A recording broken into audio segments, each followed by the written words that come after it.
संपूर्ण गाडीचं deep service वगैरे झालेलं आहे. स्पार्क प्लग वगैरे चेंज केलेले आहेत. संपूर्ण सेन्सर वगैरे क्लीन केलेले आहेत आणि त्याचबरोबर टोटल बॉडी वगैरे संपूर्ण गाडीच माझ्याकडून तर एकदम ओके काम झालं. तर सरांना विचारू, सरांनी ट्रायल वगैरे मारलेली आहे, कशा पद्धतीने गाडी झाली, काय अनुभव आहे सरांचा? आत्ता माझं गाडी मी 2023ला घेतली होती, जानेवारी 2023ला. त्यानंतर 3 सर्व्हिसिंग माझ्या फ्रीमधल्या रेनॉल्ड शोरूमला झाल्या होत्या. पण तिथं अक्षरशः इतकं विचित्र पद्धतीनं सर्व्हिसिंग झालं होतं.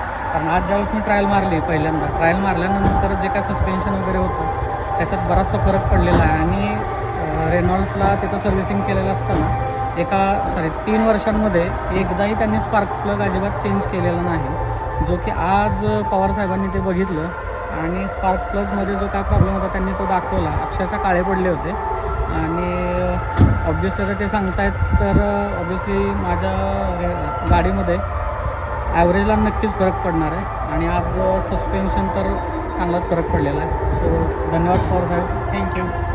तर मित्रांनो, तुमची पण कोणती गाडी असेल तर नक्की एक वेळेस घेऊन या. तुम्हाला प्रोफाईलमध्ये ॲड्रेस बघायला भेटेल.